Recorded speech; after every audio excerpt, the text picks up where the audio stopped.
This is the UAAP Season 73 Volleyball. Well, we close the first round in style here as the two undefeated teams go head-to-head. 6-0 UST, 6-0 De La Salle.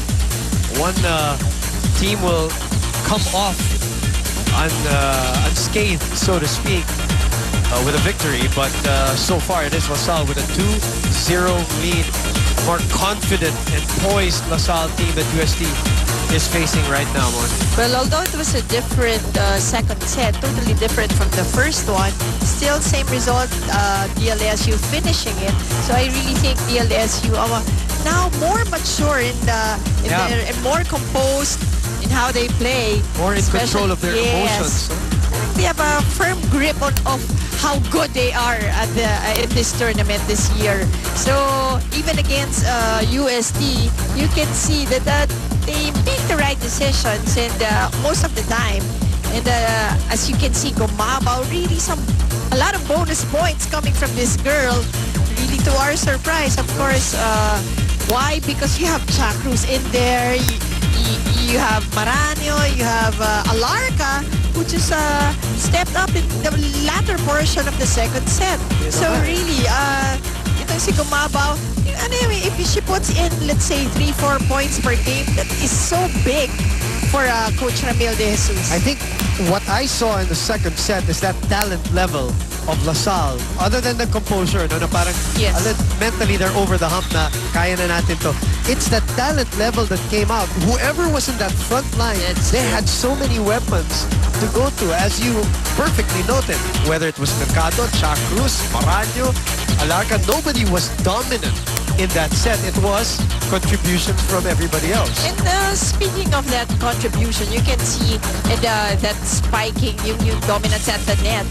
DLSU having 13 points against UST. And ang malaki dyan is you were able to limit UST to only 9 attacks. Imagine that.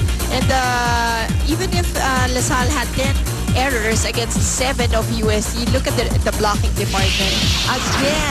Again, proving that they are the best blocking team so far in this tournament. All right, Mosey, your UST, what do you have to do? What do you have to tweak? Well, it's really, again, being more consistent. Yung errors should be really limited. Plus, yung unforced errors, especially sa net, and yung ball handling errors, and yung service errors. Pero La Salle is doing a lot more service errors than the UST. And then, once again, is the blocking. They really have to stay on.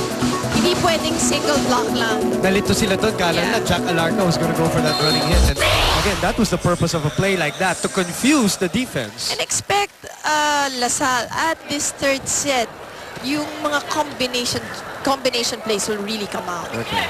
Now, if you're UST, you cannot rely on Maizo all the time. As Chacruz again powers that through. And again, no blockers for UST. You know, this is La Salle has always been one of the better teams when they're in the lead. UST is one of the best teams coming back. Something has got to give in this game. Up 2-0. But if you see the game faces of this Lady Archers, you know they want this one. Malaki yata natutunan nila dun sa finals. Malaki natutunan nila dun sa pinakita natin the pregame. Oo, yun pa.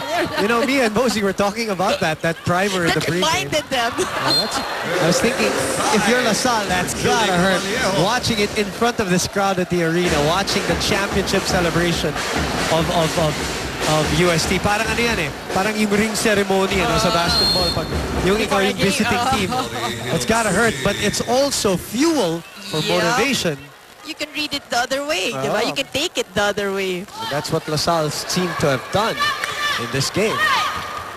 Alarca goes to the other side. Kimakulangan back set to Maizo. Oh, Maranyo taking that one. But La Salle couldn't chase it down. All right, down 0-2. What's going on your side, Nico Ramos?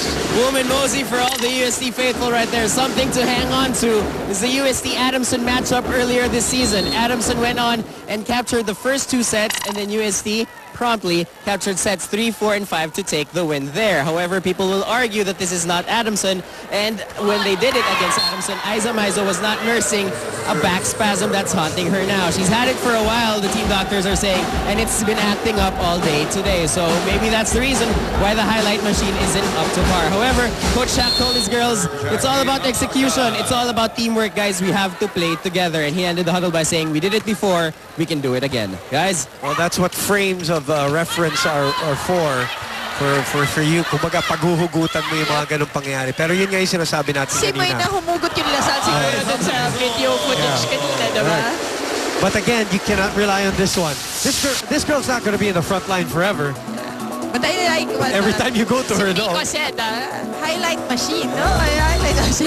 Every time you go to her, at least 80% of the time, she's really going to deliver. But hindi ko lang nalaman, she's not 100% coming into this game. So, yung pala yung reason, maybe Rhea Di Macolangan is not maximizing Aiza Maizo. Team captain. Part of the game, bro. Yup. Yun yung sinasabi ko. UST has to remain healthy. Yep. Especially the ones in the first 6. Oh, that's a great set. Look at the adjustment by Maizo using the right hand. And a check. Overset kasi. Overset kasi si Rhea, so she used the right hand and check ball ang tawag. Check ball. Okay. So Maizo now at the back line. This is what we were talking about. Unforced errors is really not going to help UST's cause. Well, not to make an excuse for her, pero baka that back, does come into play. All of those are affected. Your service, your movement, laterally especially. Oh, did for that. Service error on the side of DLSU. Gumabaw on the line. All right, check in with Joe De Leon from the LaSalle side this time. Boom and Mosey, you guys were right at the break when you said LaSalle has found a new confidence and new awareness at this point of the game. Coach Shamil recognized that and gave the girls credit for being able to make that adjustment. He said that now you've got that part down, the next thing that you have to conquer is to play smart. He singled out his spikers and centers. He said, di lang pwedeng bato lang bato, di lang pwedeng palo ng palo. You have to make adjustments kapag alanganan yung bola. We have to maximize every possession. Now that we have the lead, we can't take it for granted, right? Keep it, we have to use your head. Boom and Mosey. Thank you, Joe. 3 reception errors by Aiza Maizo so far on easy balls. But then again, and let's go back to last year, Mosey. This is how LaSalle went through the first round. Yep. Dominating teams. Not dropping a lot of sets.